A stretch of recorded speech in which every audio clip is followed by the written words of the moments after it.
నమస్కరిస్తూ ఈరోజు జిల్లా పార్టీ కార్యాలయంలో బీఆర్ఎస్ పార్టీ కార్యాలయంలో నాతో పాటు కూర్చున్న బీఆర్ఎస్ పార్టీ కుటుంబ సభ్యులందరికీ కూడా నమస్కరిస్తూ మరి నిన్న ఉన్న జైత్యాల్ జిల్లా కేంద్రంలో మరి జైత్యాల్ జిల్లాను ఏర్పరిచి ఆనాడు కేసీఆర్ గారు మరి ప్రభుత్వం రాగానే చిన్న జిల్లాలు ఏర్పరిచి అంబేద్కర్ గారి ఆశయాలకు అనుగుణంగా ఆర్టికల్ 3 ప్రకారం చిన్న జిల్లాలు మరి ఏర్పరిచి ప్రజలకు అన్ని విధాలుగా కూడా మరి ఫలాలు అందాలి అనే విధంగా ఇలా జైత్యాల్ జిల్లా ఏర్పరచడం ఒక కళ అయితే దానిలో భాగంగా ఇవాళ జైత్యాలకు మరి పరిపాలన సౌకర్యం కోసం జైత్యాలకు కలెక్టరేట్ రావడం మరి ప్రజలందరూ కూడా ఉమ్మడి కరీంనగర్ వెళ్లకుండా ఇవాళ కలెక్టరేట్లో కూడా అనేక సౌకర్యాలు కల్పించి సొంత భవనాలు కల్పించి ఇవాళ అడ్మినిస్ట్రేషన్ అంతా కూడా ఒకే దగ్గర ఉండే విధంగా చేసిన నాయకుడు కేసీఆర్ గారు. అదేవిధంగా మరి పేద తల్లిదండ్రుల పిల్లలు కూడా మరి మెడిసిన్ చదవాలనే ఒక కళతోటి చాలామంది ఆర్థికంగా లేక ఇబ్బందులు పడి వారి యొక్క కళలు మరి ఆవిరైపోతున్న సమయంలో మరి కేసీఆర్ గారు మరి జిల్లాకు ఒక మెడికల్ కాలేజ్ ఇవ్వాలని చెప్పేసి సంకల్పించి ఆనాడు మరి కేంద్రం మరి మొండి చేయి చూపినా కూడా తెలంగాణ రాష్ట్రానికి కేసీఆర్ గారు మరి ప్రతి జిల్లాకు కూడా మెడికల్ కాలేజ్ ఇచ్చిన ఘనత కేసీఆర్ గారి. దానిలో భాగంగా మన జైత్యాలు కూడా మెడికల్ కాలేజ్ హాస్పిటల్ ఇవ్వడం జరిగింది. మరి ఇవాళ ఉన్నటువంటి కాంగ్రెస్ ప్రభుత్వం కేసీఆర్ గారి సంకల్పానికి కేసీఆర్ గారి కళలకు మరి పేద విద్యార్థుల యొక్క భవిష్యత్తుకు పుట్లు పొడుస్తున్న సందర్భం మనం చూస్తూ ఉన్నాం. ఎందుకంటే మొన్న మరి నేషనల్ మెడికల్ కౌన్సిల్ నుంచి మరి మన వైద్య విధాన కార్యదర్శి గారికి డిఎంఈ గారికి మరి నోటీసులు రావడం జరిగింది.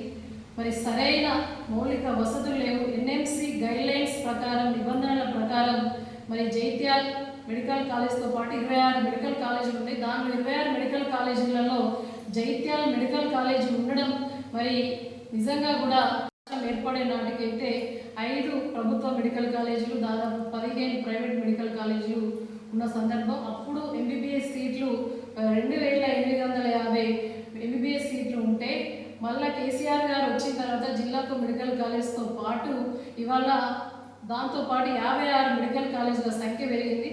మరి దాంట్లో భాగంగా మెడిసిన్ సీట్ల సంఖ్య కూడా పెంచిన ఘనత కేసీఆర్ గారి. దాదాపు 140 మెడిసిన్ సీట్లు ఉండడం అనేది మామూలు విషయం కాదు.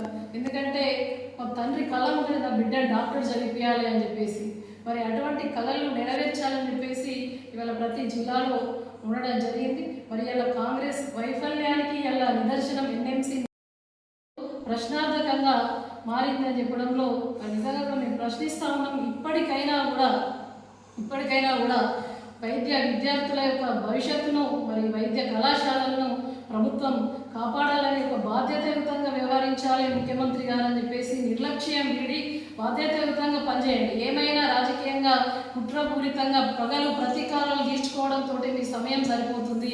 కేటీఆర్ గారిని కేసీఆర్ గారిని మరి హరీష్ రావు గారిని బదనం చేయడమే పనిగా పెట్టుకున్నారు తప్ప రాజకీయంలో పాలన మరి రాహిత్యమా, ఇది అవగాహన రాహిత్యమా అర్థం కాని పరిస్థితి. మీరు ఇలా దామోదర నరసింహ గారు మాట్లాడుతున్న ఆరోగ్య శాఖ మంత్రివర్యులు ఏమంటారు, మీ పాలనలే వైద్య విద్య నీరుగార్చారు. అసలు మీరు కాంగ్రెస్ హయాంలో ఉన్నప్పుడు ఎన్నుండే ఉమ్మడి మరి రాష్ట్రం ఉన్నప్పుడు మెడికల్ కాలేజీల సంఖ్య ఇప్పుడు ఎంత పెరిగింది? మీరు వచ్చి ఇవాళ పరిపాలిస్తూ 18 నెలలు గడుస్తున్న కాలయాపన చేస్తూ ఉన్నారు. 18 నెలల మరి మీరేం చేసారు? ఇప్పటికి కూడా కేసీఆర్ని బదనం చేయాలి, ఇంకా కూడా కేసీఆర్ని బదనం చేసినా మరి కేసీఆర్ పని చేయాలని చెప్పేసి మిమ్మల్ని ఎన్నుకున్నారు కదా, మిమ్మల్ని సీట్లో కూర్చోబెట్టారు కదా, మీరేదో తీసుమార్కాలని చెప్పేసి పని చేస్తారని చెప్పేసి కూర్చోబెడితే 18 నెలల సమయం గడిచినా కూడా కనీసం మరి ఒక రివ్యూ మీటింగ్ కూడా పెట్టలేదు. ఈ ముఖ్యమంత్రి రేవంత్ రెడ్డి గారు జిల్లాకు మెడికల్ కాలేజ్ ఉంది, దాంట్లో వసతుల కల్పన ఏ విధంగా ఉంది, మౌలిక వసతులు ఉన్నాయా లేవా అని చెప్పేసి కనీసం ఒక రివ్యూ కూడా ఏనాడు కూడా పెట్టిన దుస్థితి లేనటువంటి మీరు ఇవాళ మళ్ళీ కేసీఆర్ బదనం చేసే పనిగా పెట్టుకున్నారు తప్ప నేనే పని చేయాలి, నేను ఏ విధంగా పని చేయాలి, గత ప్రభుత్వం 600 కోట్లకు పైగా ఇక్కడ మెడికల్ కాలేజ్ కోసం మరి నిధులు కేటాయించింది. ఇక్కడ 70 కోట్లు ఆగిపోయినాయని చెప్తున్నారు. నిధుల విడుదల జాప్యం కూడా చేయకుండా వెంటనే విడుదల చేయాలి.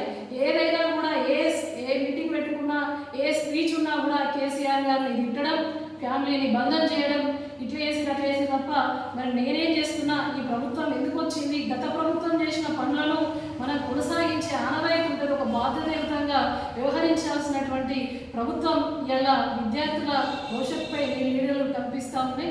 ఇప్పటికైనా కన్ను తెరిచి మరి మొన్న నోటీసులు వచ్చిన సెంట్రల్ నుంచి ఎన్ఎంసీ నోటీసులు వచ్చిన తర్వాత మరి రేవంత్ రెడ్డి గారు మొన్న కమిటీ వేసింది దీనిపైన. ఇంత హాస్యాస్పదం అంటే ఇప్పటికైనా కన్ను తెరుచుకొని మరి ఇప్పటికైనా విద్యార్థుల భవిష్యత్తును మరి పేదవాళ్ళ యొక్క కళలను మరి ఆవిరి కాకుండా వారి యొక్క భవిష్యత్తు ప్రశ్నార్థకం కాకుండా మరి కాపాడాలని చెప్పేసి మేము డిమాండ్ చేస్తూ ఉన్నాం, హెచ్చరిస్తున్నాం విద్యార్థుల పక్షాన.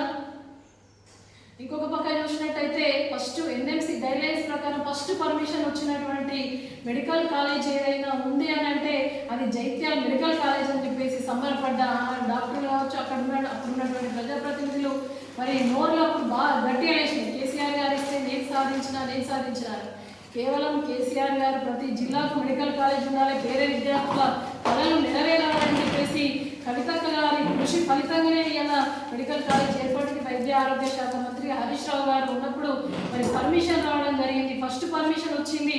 ఇవాళ ఆ మాట్లాడిన నోరు మరి ఎందుకు మూతపడ్డది, ఇలా కళాశాల మూతపడే పరిస్థితికి తీసుకొచ్చినటువంటి దుస్థితి ఉన్నది. అలా ప్రభుత్వం చేతగాని తనానికి నిర్లక్ష్యానికి నిదర్శనం అని చెప్పేసి హెచ్చరిస్తా ఉన్నాం. నువ్వు ఏ పని చేసినా కూడా అన్ని ఫెయిల్, అట్టర్ ఫ్లాప్.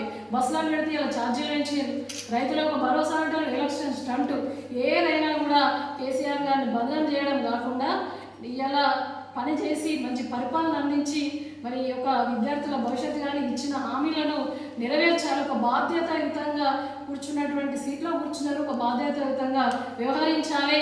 మరి జైత్యాల జిల్లా మెడికల్ కాలేజ్ ఒక కళ, ఎన్నో సంవత్సరాల కళ. అటువంటి కళ నెరవేర్చిన కేసీఆర్ గారి సంకల్పానికి తూట్లు పొడవకుండా మరి విద్యార్థుల జీవితం ప్రశ్నార్థకం కాకుండా కాపాడాల్సినటువంటి బాధ్యత ఇక్కడ ఉన్నటువంటి ప్రజాప్రతినిధి ప్రభుత్వంపై ఉంటుందని చెప్పేసి మేము హెచ్చరిస్తా ఉన్నాం. తప్పకుండా వారి పక్షాన వాళ్ళ పర్మిషన్ వచ్చే వరకు కూడా కేసీఆర్ గారి నాయకత్వంలో మేము ఎప్పుడు కూడా అన్ని వర్గాల పక్షాన విద్యార్థుల పక్షాన ఉంటామని చెప్పేసి తెలియజేస్తున్నాం. జై తెలంగాణ.